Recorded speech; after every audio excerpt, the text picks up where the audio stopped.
Good morning students. Naveen senior secondary school की online classes में आप सभी का फिर से एक बार स्वागत है। आज पुनः हम कक्षा 11 की जीव विज्ञान विषय पर चर्चा करेंगे। हमारा लेसन चल रहा था कोशिकांगों की संरचना और उनके कार्य। कोशिकांग के बारे में हमने पिछले लेक्चर में पढ़ा था। पादप कोशिका हो या जंतु कोशिका हो, विभिन्न प्रकार के कोशिकांग पाए जाते हैं और उन कोशिकांगों के अलग अलग कार्य होते हैं। ये सभी कोशिकांग कोशिका द्रव्य में उपस्थित होते हैं। हमने इससे पिछले लेक्चर में पढ़ा था कि कोशिकांगों को 3 भागों में बांट रखा है।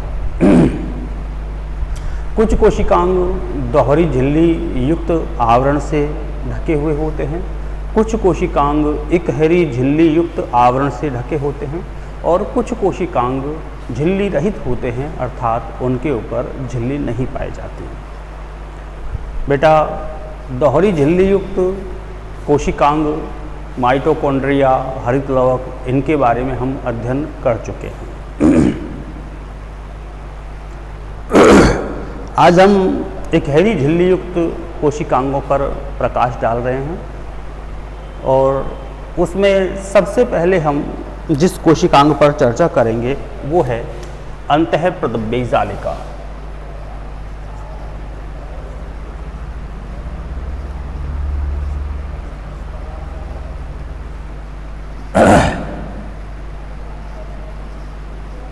अंतःप्रदव्य जालिका, इसको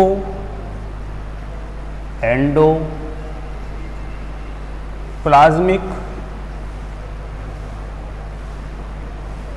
रेटिकुलम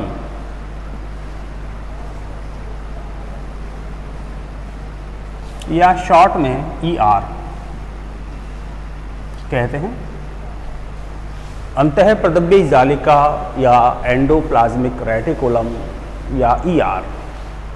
अब बात ये आती है, हम अगर थोड़ा सा इससे अलग हट करके चर्चा करें कि आज आप लोग जितने भी जंतु देखते हैं, जंतुओं में मनुष्य भी आ रहा है, कुत्ता, बिल्ली, मनुष्य, घोड़ा, इन सब की जो बाहरी संरचना है आपके दिमाग में निश्चित होती है कि यार मनुष्य की स्ट्रक्चर इस प्रकार की है, एक उसका जो बाहरी खाका है वो आपके दिमाग में होता है। बिल्ली की स्ट्रक्चर कुछ ऐसी होती है। तो इनकी जो एक निश्चित स्ट्रक्चर, निश्चित संरचना है, वो निश्चित संरचना किस कारण से बनी हुई होती है, आपने कभी सोचा होगा? तो बेटा, हमारे दिमाग में एक ही आंसर आता है कि इन सभी जंतुओं के अंदर होता है कंकाल तंत्र, हड्डियों का ढांचा, और सभी के अंदर अलग अलग प्रकार से हड्डियां व्यवस्थित होती हैं। उस हड्डियों के ढांचे या कंकाल तंत्र के कारण ही इनके शरीर की जो संरचना या जो बनावट होती है वो एक निश्चित प्रकार की होती है। अर्थात कंकाल तंत्र के द्वारा ही हम सभी जंतुओं के शरीर की संरचना डिफरेंट प्रकार की या अलग अलग प्रकार की और निश्चित प्रकार की होती है। ठीक ऐसे ही अब हम जैसे कोशिकाओं की चर्चा करें, पादप कोशिका हो या जो है जंतु कोशिका हो, तो इन कोशिकाओं की जो हम संरचनाओं के बारे में पढ़ते हैं कि साहब किसी कोशिका का आकार गोलाकार है, कोई अंडाकार है, कोई लंबी है, कोई कैसी है, तो इन कोशिकाओं की जो संरचना है उसको निश्चित बनाए रखने के लिए भी कोई ना कोई अंतःकंकाल होता होगा। और वास्तव में ये जो हम अंतःप्रदव्य जालिका या एंडोप्लाज्मिक रेटिकुलम पढ़ रहे हैं, ये ही संरचना ऐसी है जो कोशिकाओं का अंतःकंकाल बनाने का कार्य करती है, यानी कि अंतःकंकाल कह सकते हो आप। अब देखिए किस प्रकार से उपस्थित होती है।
देखें बेटा, ये हमने कोई सजीव कोशिका बनाई है कंप्लीट। ये कोशिका की कोशिका कला या प्लाज्मा झिल्ली है, और यहाँ पर ये हमने इसका एक केंद्रक बनाया है जिसके अंदर क्रोमेटिन तंतु पाए जा रहे हैं। और बीच का जो एरिया है, मतलब केंद्रक और प्लाज्मा झिल्ली के बीच का जो एरिया है वो है कोशिका द्रव्य। तो इस कोशिका द्रव्य में आप देखिएगा, इस प्रकार से हमने नलिकाओं का एक जाल, एक सघन जाल जैसी रचना बना रखी है। वो पूरे कोशिका द्रव्य में केंद्रक झिल्ली से कोशिका झिल्ली तक फैला हुआ है और अंतः कंकाल का कार्य कर रहा है, अर्थात पूरी कोशिका को एक निश्चित स्ट्रक्चर प्रदान कर रहा है। और इस संरचना को ही हम कहते हैं अंतः प्रदव्ययी जालिका या एंडोप्लाज्मिक रेटिकुलम। तो एंडोप्लाज्मिक रेटिकुलम क्या हुआ, किसी भी कोशिका के कोशिका द्रव्य में इस प्रकार से नलिका युक्त या नलिकाओं के जाल युक्त जो संरचना पाई जा रही है, उस नलिकाओं के जाल युक्त संरचना को ही हम कहते हैं एंडोप्लाज्मिक रेटिकुलम या अंतः प्रदव्ययी जालिका। अब हम बात करें कि साहब ये जो नाम दिया है अंतः प्रदव्ययी जालिका का, ये किसने दिया है? तो एक वैज्ञानिक हुए थे पॉल्टर। कौन से वैज्ञानिक हुए थे? पॉर्टर। पॉर्टर ने ही ये नाम दिया था अंतः प्रदव्ययी जालिका या एंडोप्लाज्मिक रेटिकुलम। यहाँ पर इस डायग्राम में आपको देखने पर आ रहा होगा कि कुछ नलिकाएं तो मैंने बिल्कुल चिकनी बनाई है, एकदम प्लेन, और कुछ नलिकाओं में आप देखिएगा सतह पर मैंने ये टिपकिया कण से लगा रखे हैं। तो जो बिल्कुल प्लेन है वो तो चिकनी होगी, जो प्लेन नहीं है वो खुरदरी होगी। इसी आधार पर अंतः प्रदव्ययी जालिकाएं दो प्रकार की हो सकती हैं। दो प्रकार कौन कौन से बेटा? पहला होता है चिकनी,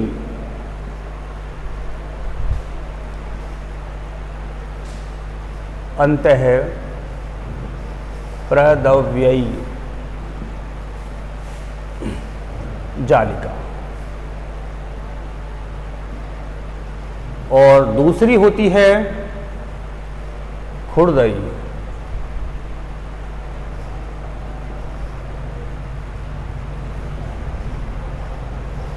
अंतः प्रद्रव्ययी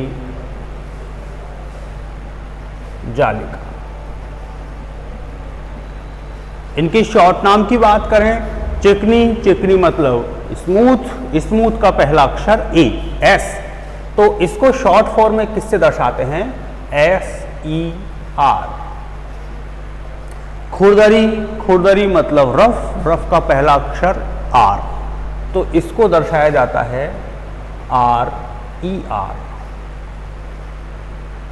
तो इसका मतलब जो एंडोप्लाज्मिक रेटिकुलम है वो दो प्रकार की हो गई, एक तो SER, एक RER। बेटा जो खुरदरी अंतः प्रदव्ययी जालिका होती है उसमें ये खुरदरापन किसकी वजह से है? ये कण किसके हैं? तो ये जो कण चिपके हुए हैं इसकी सतह पर वो होते हैं राइबोसोम। ध्यान रखिएगा, ये क्या होते हैं? राइबोसोम। तो जो खुरदरी अंतः प्रदव्ययी जालिकाएं होती है उनकी सतह पर अनेक राइबोसोम चिपके होते हैं, इसीलिए इन्हें खुरदरी कहा जाता है। और जो चिकनी वाली है उनकी सतह पर राइबोसोम नहीं होते, तो ये चिकनी अंतः प्रदव्ययी जालिकाएं कहलाएंगी। अंतः प्रदव्ययी जालिकाएं तीन प्रकार की संरचनाओं से मिलकर बनी होती है। अब वो तीन प्रकार की संरचनाएं कौन कौन सी हैं बेटा? देखिए, पहला है सिस्टर्नी।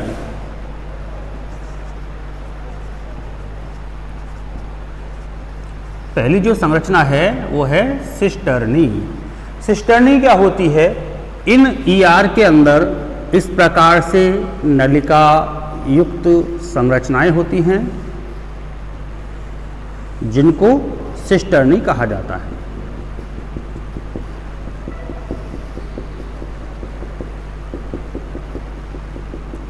ये शाखित नहीं होती।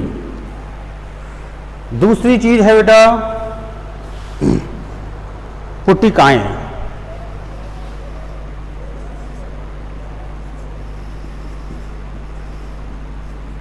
पुटिकाएं, तो ये पुटिकाएं गोलाकार या अंडाकार संरचनाएं होती हैं इस प्रकार से। और तीसरी चीज है नलिकाएं।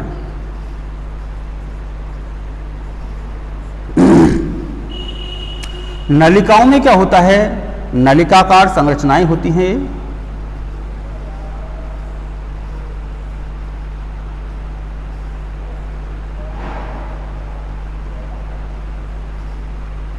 इस प्रकार की नलिकाकार ही ये हैं, नलिकाकार ही ये हैं, लेकिन ये शाखित पाई जाती है, ये अशाखित पाई जाती है। तो ये तीन प्रकार की जो संरचनाएं होती हैं, इनसे मिलकर के ही अंतःप्रदव्य जालिका का निर्माण होता है। कौन कौन सी? सिस्टर्नी, ये सिस्टर्नी नलिकाकार संरचनाएं हैं, पतली पतली झिल्ली या इकहरी झिल्ली से बनी होती हैं। पुटिकाएं, ये गोलाकार या अंडाकार संरचनाएं होती हैं। और नलिकाएं, ये भी नलिकाकार संरचनाएं हैं जो शाखित पाई जाती हैं।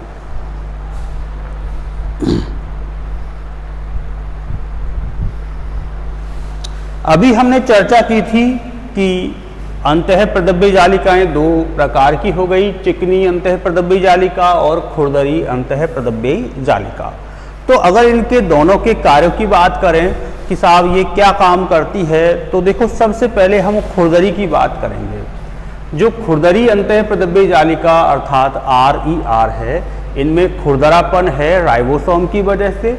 और हम लोग खूब जानते हैं कि जो राइबोसोम होता है उसका कार्य क्या होता है।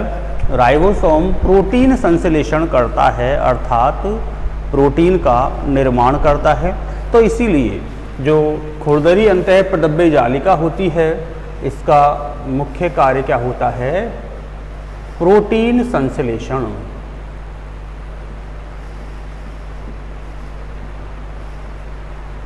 प्रोटीन संश्लेषण का कार्य होता है। अब साहब ये तो हो गया, तो फिर खुरदरी तो हो गई, अब बची कौन? चिकनी। चिकनी अंतःप्रदव्य जालिका की सतह पर राइबोसोम नहीं मिल रहा, इसीलिए ये प्रोटीन संश्लेषण का कार्य तो नहीं करेगी।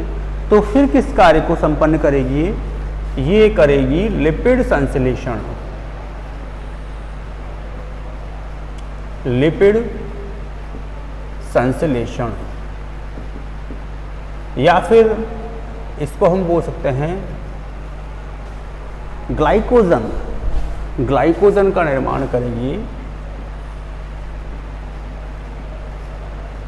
ग्लाइकोजन संश्लेषण या लिपिड संश्लेषण का कार्य करेगी।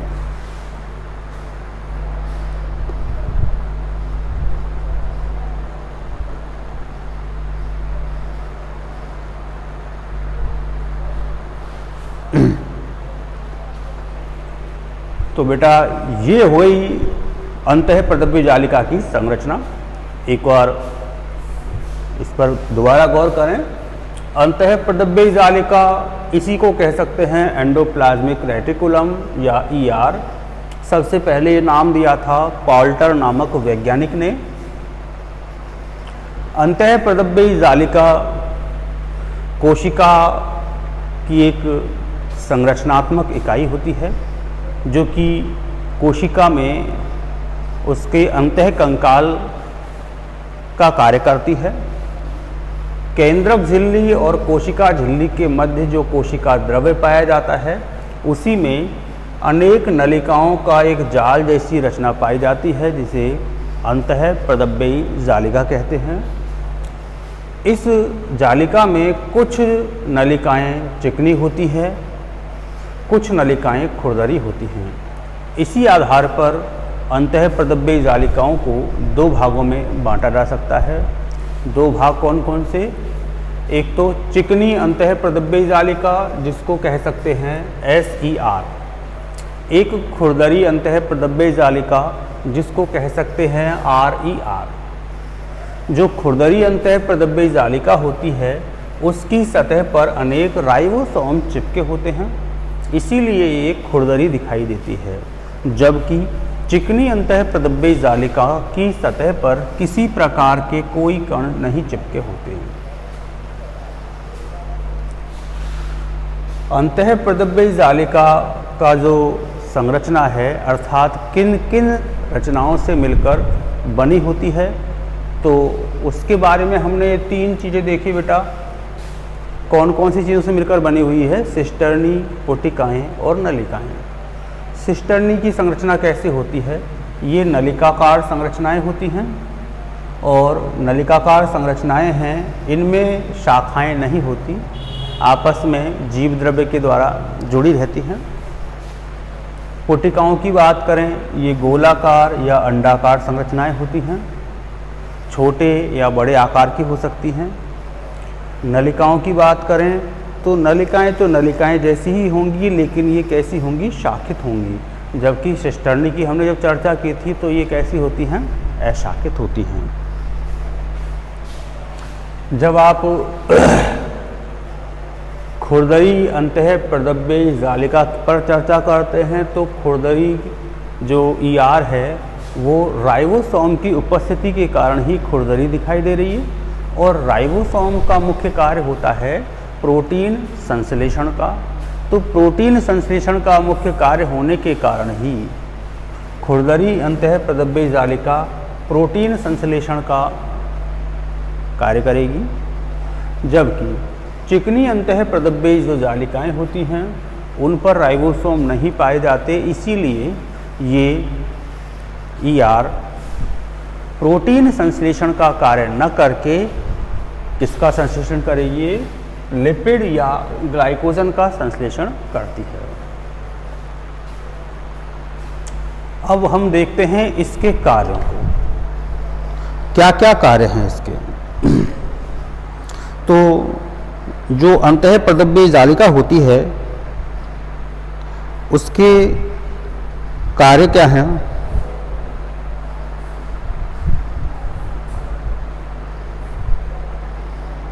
सबसे प्रमुख बात यह है बेटा,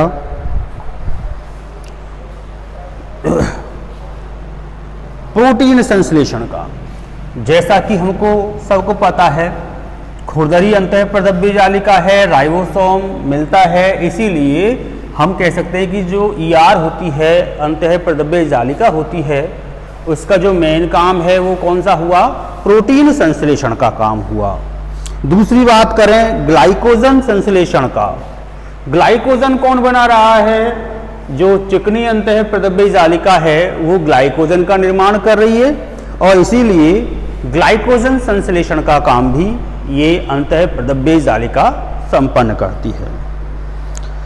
तीसरी बात करें विषैले पदार्थों के प्रभाव से बचाती है। समझिए, कोशिका के भीतर बहुत सारी जैव रासायनिक क्रियाएं संपन्न होती हैं, और इन जैव रासायनिक क्रियाओं के दौरान कोशिका द्रव्य में या जीव द्रव्य में विभिन्न प्रकार के विषैले पदार्थ या टॉक्सिन इकट्ठे हो जाते हैं। ये विषैले पदार्थ या टॉक्सिन इकट्ठे हो गए, अब यदि ये जीव द्रव्य में इसी प्रकार से बने रहेंगे तो कोशिका को हानि हो सकती है। तो इन विषैले पदार्थों या टॉक्सिन के जो विषैले प्रभाव हैं उनको नष्ट करने का काम या उनको कम करने का काम कौन करेगा?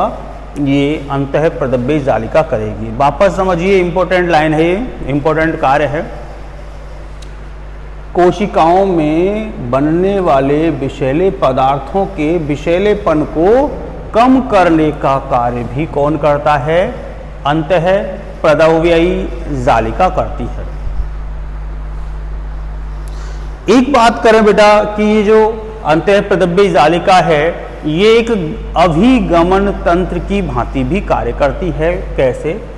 केंद्रक में जो पदार्थ हैं, जो RNA है, जो भी कुछ बन रहा है उसको कोशिका द्रव्य में आना है, तो केंद्रक में उपस्थित पदार्थों को कोशिका द्रव्य में पहुंचाने का कार्य कौन करता है? ये अंतःप्रद्रव्य जालिका करती है। इसीलिए ये एक अभिगमन तंत्र की भांति भी कार्य करती है।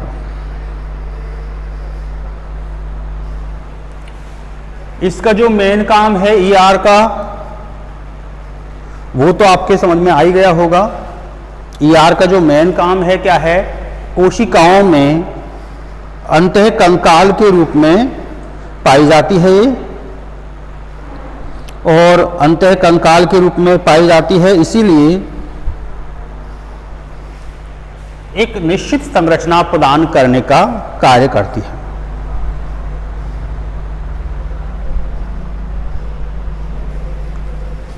कैल्शियम को ग्रहण करने का और मुक्त करने का कार्य करती है ये। इससे क्या फायदा होगा? पेशियों में, हमारे जो शरीर की पेशियां हैं उनमें संकुचन अनुशीतलन होते हैं और उससे गति होती है। भाई हमारे शरीर में जो भी गतियां होती हैं, गतियां किसकी वजह से होती हैं? पेशियों में संकुचन और अनुशीतलन की वजह से। और पेशियों में संकुचन और अनुशीतलन किसके कारण होता है? जब हमारे कोशिकाओं में उपस्थित एंडोप्लाज्मिक रेटिकुलम कैल्शियम जो आयन होता है उसका जब मुक्त करती है या उसको ग्रहण करती है, तो इसी से क्या होता है? पेशियों में अनुशीतलन और संकुचन होता है। कोशिका भित्ति और प्लाज्मोडेस्माटा के निर्माण में भी ये मदद करती है।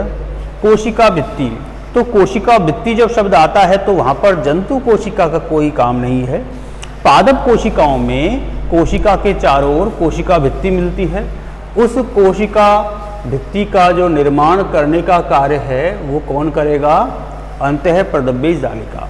इसके अलावा दो कोशिकाओं के मध्य में जो जीवद्रव्य सेतु होते हैं प्लाज्मोडेस्माटा, इन प्लाज्मोडेस्माटा का जो निर्माण का कार्य होता है वो भी कौन करता है? Endoplasmic reticulum. एंडोप्लाज्मिक रेटिकुलम के ये सारे कार्य हो गए बेटा। एक बार वापस से देख लें, अंतःप्रदव्य जालिकाओं के कार्य क्या क्या हैं? जो खुरदरी अंतःप्रदव्य जालिका है उसका तो कार्य क्या होगा? प्रोटीन संश्लेषण का। जो चिकनी अंतःप्रदव्य जालिका है SER, उसका कार्य क्या होगा? ग्लाइकोजन या लिपिड का संश्लेषण। अंतःप्रदव्य जालिकाएं जो कोशिका होती है उसमें अंतःकंकाल का कार्य करती है। ER का एक काम क्या हुआ? पादप कोशिकाओं में पाए जाने वाली कोशिका भित्ति का और प्लाज्मोडेस्माटा का निर्माण करती है। और क्या कार्य हुआ? कोशिकाओं में बनने वाले टॉक्सिन पदार्थ या विषैले पदार्थों के प्रभाव को क्या करती है? ये कम करती हैं। और क्या कार्य हुआ? ये जो ER होती है वो कैल्शियम आयनों को ग्रहण करने का और मुक्त करने का कार्य करती है, जिससे पेशियों में संकुचन और अनुशीतलन होता है और उससे क्या फायदा होगा? हमारे शरीर में गति होगी, तो गति करने में सहायता करती है। तो इस प्रकार से हमारा ये एंडोप्लाज्मिक रेटिकुलम जो ये कोशिकांग है वो कंप्लीट होता है। उम्मीद करता हूँ कि ये आपके समझ में आया होगा। इसके बाद फिर जो अगला कोशिकांग है वो है गोल्जी उपकरण या गोल्जी काय। देखिए इसको भी।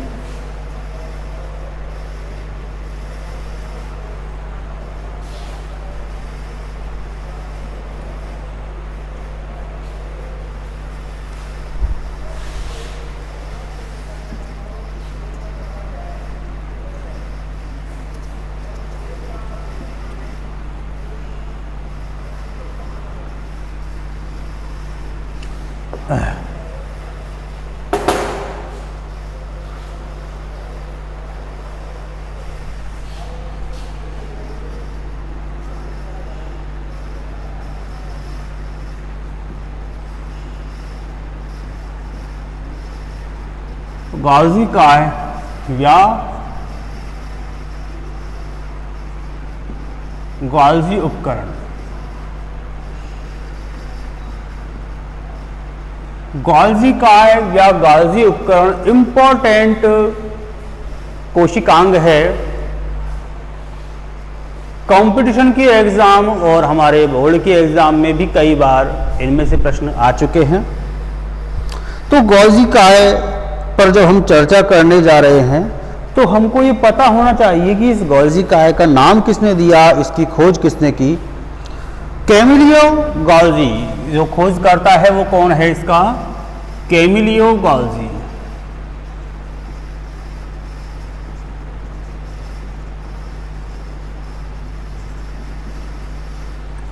और इस कैमिलियो गोल्जी के नाम पर ही इस कोशिकांग का नाम गॉल्जी उपकरण या गॉल्जी काय रखा गया है।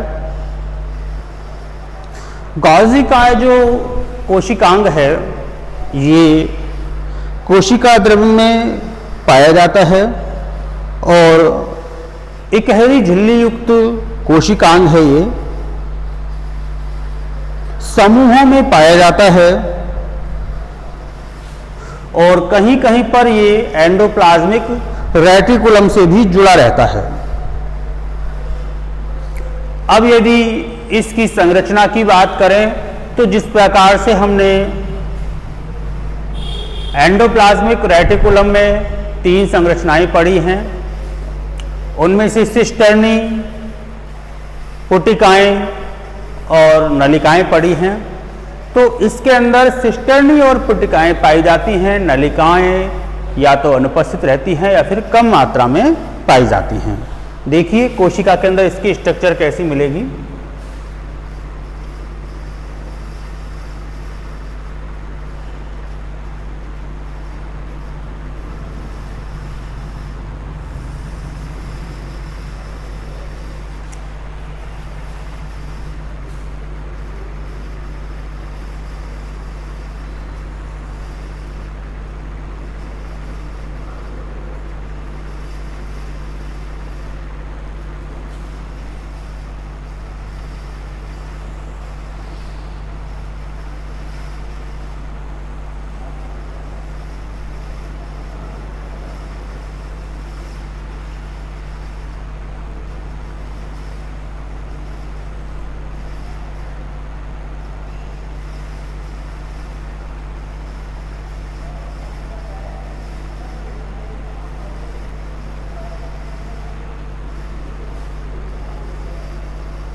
समझिए बेटा,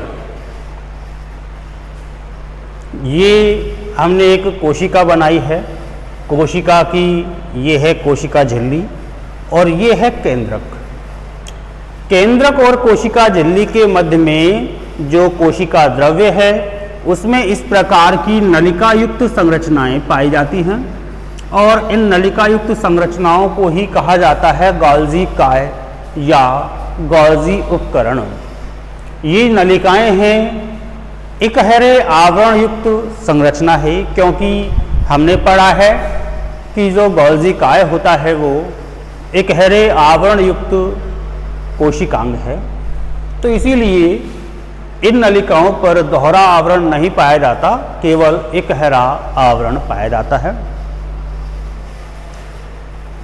आप देखिएगा ये जो 2 नलिकाएं हैं या ये जो 2 नलिकाएं हैं उनके मध्य में जीव द्रव्य पाया जाता है। जीव द्रव्य के द्वारा ये आपस में जुड़ी हुई होती हैं। सबसे प्रमुख बात, गॉल्जी काय का वो हिस्सा जो केंद्रक के नज़दीक है वो उत्तल होता है। आप लोगों ने फिजिक्स में उत्तल और अवतल दर्पण पढ़े हैं, तो बस उसी उत्तल सतह की बात कर रहा हूँ मैं। केंद्रक के निकट जो उत्तल सतह पाई जाती है उसको तो कहा जाता है निर्माणकारी तल या एफ फेस। क्यों? क्योंकि इस उत्तल सतह के द्वारा ही पुटिकाओं का निर्माण होता है। यदि आप केंद्रक से दूर जाओगे, दूरस्थ जो सिरा होगा, या फिर आप कह सकते हैं कि जो केंद्र कोशिका झिल्ली है उसके जो निकट वाला या उसके समीप वाला जो सिरा है वो होता है अवतल। इस अवतल सतह को कहते हैं परिपक्वन तल या एम्फेस। यहाँ पर आते आते जो पट्टिकाएँ होती हैं वो परिपक्व हो जाती हैं। तो इस प्रकार से ये संरचना होती है किसकी?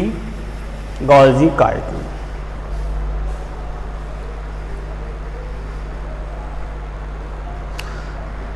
गोल्जी काय की संरचना हो गई। अब इस गोल्जी काय के कार्य पर हम प्रकाश डालें तो गोल्जी काय के कार्य क्या क्या होंगे बेटा? गोल्जी काय का जो प्रमुख कार्य होगा वो होगा स्त्रावण। स्त्रावण से आप समझ रहे होंगे कुछ ना कुछ ये स्त्रावित करता होगा। तो जो ये पुटिकाएं बना रहा है उन पुटिकाओं में विभिन्न प्रकार के पदार्थ स्त्रावित होते हैं। तो ये इसका मेन काम हो गया पैकेजिंग का। दूसरी बात करें, गोल्जी काय कोशिका कला के निर्माण और विघटन में भाग लेता है। जो कोशिका की कला होती है इसका जब निर्माण करना हो तब भी कौन भाग लेगा? गोल्जी काय। और जब ये कोशिका पुरानी पड़ जाती है, रोगग्रस्त हो जाती है, उस समय इस कोशिका कला का जो विघटन करना होता है तो विघटन करने का कार्य भी कौन करता है? कौन करेगा? गोल्जी काय करेगा। कोशिका पट्ट के निर्माण में, कोशिका पट्ट, जब कभी कोशिका पट्ट आता है तो वहां पर जंतु कोशिका की बात नहीं करनी है, पादप कोशिकाओं की बात करनी है। ये कोई पादप कोशिका है, इसमें विभाजन होना है। विभाजन जब होता है तो उससे पहले कोशिका के मध्य में इस प्रकार की एक संरचना बन जाती है जिसको बोलते हैं कोशिका पट्ट। और इस कोशिका पट्ट के बनने के बाद देखिए अब एक कोशिका से दो कोशिकाएं बन गई। तो इस कोशिका पट्ट के निर्माण में कौन भाग लेगा? गोल्जी उपकरण भाग लेंगे। पहली बात आपके समझ में आएगी कि जो कोशिका कला है उसके निर्माण और विघटन में भी गोल्जी काय भाग लेगा। दूसरी बात, कोशिका पट्ट के निर्माण में भी कौन भाग लेगा? गोल्जी काय भाग लेगा। और तीसरी बात जो कि सबसे इंपॉर्टेंट बात है, क्या है वो? शुक्र जनन। आपने ये शब्द सुना होगा, शुक्र जनन अर्थात शुक्राणुओं का निर्माण होना। अब ये शुक्राणु जो शब्द आ रहा है तो ये पादपों में नहीं बल्कि जंतुओं में इसका प्रयोग होता है जनन के दौरान। तो जंतुओं में जो शुक्र जनन की क्रिया होती है जिसके द्वारा शुक्राणु बनते हैं, शुक्राणु की संरचना आप लोगों ने देखी होगी इस प्रकार से। उसमें क्या होता है, एक तो होता है सिर वाला भाग, एक होता है पूंछ वाला भाग। तो जो सिर वाला भाग होता है इसमें आगे की ओर इस प्रकार से एक संरचना बनती है, इसको बोलते हैं एक्रोसोम। एक्रोसोम। और इस एक्रोसोम का जो निर्माण होता है वो हमेशा किससे होगा? गोल्जी काय से। तो सबसे इंपॉर्टेंट कार्य हुआ कि शुक्र जनन के दौरान शुक्राणुओं के शीर्ष भाग पर बनने वाले एक्रोसोम के निर्माण में गोल्जी उपकरण भाग लेते हैं। हार्मोन्स का उत्पादन। जंतुओं की अंतःस्त्रावी कोशिकाओं में गोल्जी काय के द्वारा विभिन्न प्रकार के हार्मोन्स का स्त्रावण होता है। बहुत सारे हार्मोन्स आप लोगों ने पढ़े भी हैं और पढ़ते भी रहेंगे आगे। तो बहुत सारे हार्मोन्स का जो निर्माण होता है वो गोल्जी उपकरण के द्वारा होता है। तो बेटा ये आपका गोल्जी उपकरण था। एक बार वापस इसकी समरी देखें बेटाओ। जो गोल्जी काय होता है, गोल्जी काय बोल लें या फिर गोल्जी उपकरण बोल लें, इसको ये नाम किसने दिया, इसकी एक खोज किसने की थी? कैमिलियो गोल्जी नाम के वैज्ञानिक ने। गोल्जी काय कहाँ पर पाया जाता है? कोशिका में अपन जब पढ़ते हैं कि साहब ये तो है प्लाज्मा झिल्ली या कोशिका झिल्ली और ये है केंद्रक। तो केंद्रक और कोशिका झिल्ली के बीच में जो कोशिका द्रव्य होता है उस कोशिका द्रव्य में हमने इससे पहले पढ़ा था अंतःप्रद्रव्य जालिका, वो भी मिलती है, और गोल्जी काय ये भी मिलता है। कई स्थानों पर तो ये जो गोल्जी काय है वो ER अर्थात एंडोप्लाज्मिक रेटिकुलम के साथ जुड़ा रहता है। होती कैसी संरचना है ये? नलिकाकार संरचनाएं होती हैं और दो नलिकाओं के मध्य में जीव द्रव्य पाया जाता है, अर्थात जीव द्रव्य के द्वारा ये आपस में जुड़ी रहती हैं। इकहरी झिल्ली अर्थात सिंगल लेयर पाई जाती है इनके चारों ओर, डबल लेयर नहीं मिलेगी, सिंगल लेयर पाई जाती है। आप देखेंगे कि केंद्र की तरफ जो इसका भाग होता है वो तो होता है उत्तल सतह वाला, और केंद्रक से दूर वाला जो भाग होता है वो होता है इसमें अवतल सतह वाला। तो जो उत्तल सतह वाला पोर्शन होता है, भाग होता है, उसको तो कहते हैं निर्माणकारी तल या एफ फेस। इस निर्माणकारी तल नाम क्यों दिया इसका? क्योंकि यहीं पर पुटिकाओं का सर्वाधिक क्या होता है? निर्माण होता है। जो आखिरी अवतल तल है इसको कहा जाता है परिपक्वन तल या एम फेस। परिपक्वन तल क्यों कह रहे हैं? क्योंकि जिन पुटिकाओं का निर्माण एफ फेस पर हुआ था वो इस एम फेस तक पहुँचते पहुँचते परिपक्व हो जाती हैं।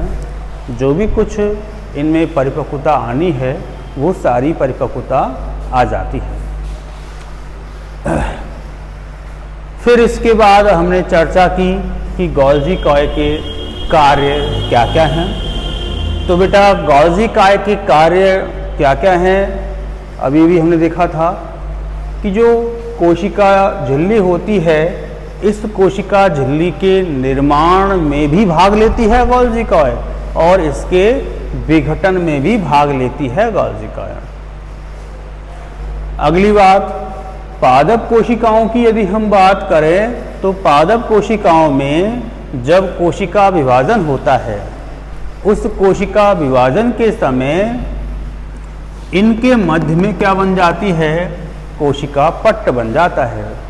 तो इस कोशिका पट्ट के निर्माण में कौन सहायता करेगा? कोशिका पट्ट के निर्माण में सहायता कौन करेगा भाई? गोल्जी काय सहायता करेगा। जंतुओं पर अगर हम चर्चा करें कि साहब जंतुओं में क्या होता है, तो जंतुओं में एक क्रिया होती है जनन की, और उस जनन की क्रिया के दौरान जो नर जननांग होते हैं उन नर जननांगों में शुक्राणु का निर्माण होता है। उन शुक्राणुओं की अगर हम स्ट्रक्चर देखें, शुक्राणु में एक तो होता है शीर्ष भाग जिसको सिर बोलते हैं, और पीछे की ओर होता है पुच्छ भाग जिसको पूंछ बोलते हैं। तो जो शीर्ष भाग है उसके आगे की ओर एक संरचना विकसित होती है जिसे कहते हैं एक्रोसोम, और जो ये एक्रोसोम होती है, एक्रोसोम का निर्माण कौन करेगा? एक्रोसोम का निर्माण भी करेगा गोल्जी काय। विभिन्न प्रकार के जो जंतु हार्मोन्स होते हैं उनके स्त्रवण का कार्य भी कौन करता है? गोल्जी काय करता है। तो बेटा ये हमारा गोल्जी काय या गोल्जी उपकरण हो गया। इसके बाद बेटा हमारी जो अगली चर्चा हम करेंगे कोशिकांग की, वो होता है लाइसोसोम। लाइसोसोम पर हम चर्चा करने जा रहे हैं।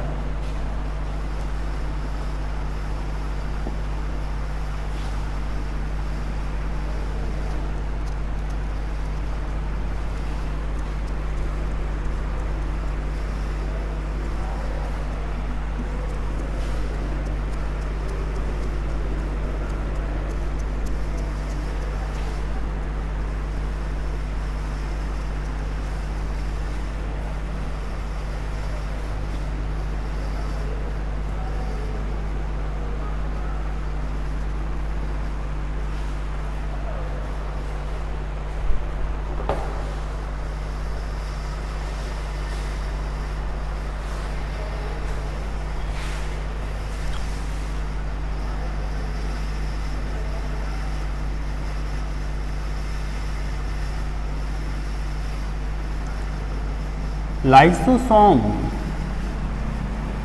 तो ध्यान दें कि ये जो लाइसोसोम होता है ये भी एक कोशिकांग है, और ये कोशिकांग भी इकहरी झिल्ली युक्त कोशिकांग है। हमने अब तक जो इकहरी झिल्ली युक्त कोशिकांग पढ़े हैं वो कौन कौन से हैं? एक तो एंडोप्लाज्मिक रेटिकुलम और दूसरा था गोल्जी काय या गोल्जी उपकरण। ये दोनों ही इकहरी झिल्ली युक्त कोशिकांग थे। इसके बाद अब हम जो अगली बात कर रहे हैं लाइसोसोम की, तो ये जो लाइसोसोम होता है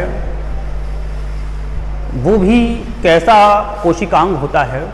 इकहरी झिल्ली युक्त। इस पर तो हम जैसे चर्चा कर ही लेंगे, लेकिन बेटा जो एंडोप्लाज्मिक रेटिकुलम और गोल्जी काय है, ये दोनों ही कोशिकांग बहुत इम्पोर्टेंट भी होते हैं। हालांकि आप लोग 11th क्लास को इतना सीरियसली नहीं लेते, लेकिन 11th क्लास अपने आप में एक फाउंडेशन क्लास होती है, तो उसके अंदर ये जो चीज़ें दे रखी हैं ये हम लोगों ने 9th क्लास में भी पढ़ी हैं, लेकिन वहाँ पर इसको थोड़ा सा विस्तार से नहीं पढ़ा। 11th क्लास में इन चीज़ों को पढ़ रहे हैं, थोड़ा सा और विस्तार से पढ़ रहे हैं। आगे जब आप BSc करेंगे तो और विस्तार से पढ़ेंगे। तो ये इकहरी झिल्ली युक्त कोशिकांगों को हम जब पढ़ रहे हैं, इससे पहले आप लोगों ने पढ़ा था दोहरी झिल्ली युक्त कोशिकांग। दोहरी झिल्ली युक्त कोशिकांगों में माइटोकॉन्ड्रिया पढ़ा, बहुत इम्पोर्टेंट है, वो शक्ति ग्रह बोलते हैं कोशिका का। और ऐसे ही हम लोगों ने पादपों के अंदर मिलने वाले हरित लवक पर चर्चा की थी। हरित लवक जो कि प्रकाश संश्लेषण में महत्वपूर्ण भूमिका निभाता है। तो ठीक ऐसे ही इकहरी झिल्ली युक्त जब कोशिकांग पढ़ रहे हैं तो सभी कोशिकांगों के अलग अलग संरचनाएं तो हैं ही, लेकिन उनके कार्य भी अलग अलग हैं। और कई बार होता क्या है कि हम जो ये कोशिकांग पढ़ते हैं उनके कार्य ओवरलैप हो जाते हैं। ओवरलैप का मतलब किसी कोशिकांग का कार्य आप किसी दूसरे कोशिकांग के साथ पढ़ लेते हैं या उसी को याद कर लेते हैं। तो ऐसा नहीं हो, इसके लिए हम क्या करें, जो भी आपको ये वीडियोस में दिखाए जा रहे हैं कोशिकांग की संरचना, उनके कार्य, इनको बार बार देखते रहिए ताकि ओवरलैप होने की संभावना कम से कम हो। जितनी ज़्यादा बार आप इनका अध्ययन करेंगे उतना ही ज़्यादा ये क्लियर होंगे पर्टिकुलर। तो लाइसोसोम तो हम अगले लेक्चर में देख ही लेंगे। बाकी मेरा कहना जो था वो यही था कि सभी कोशिकांगों को आप ढंग से देखें, बार बार देखें वीडियोज़ को, ताकि समझ में आया तुम्हारे। धन्यवाद।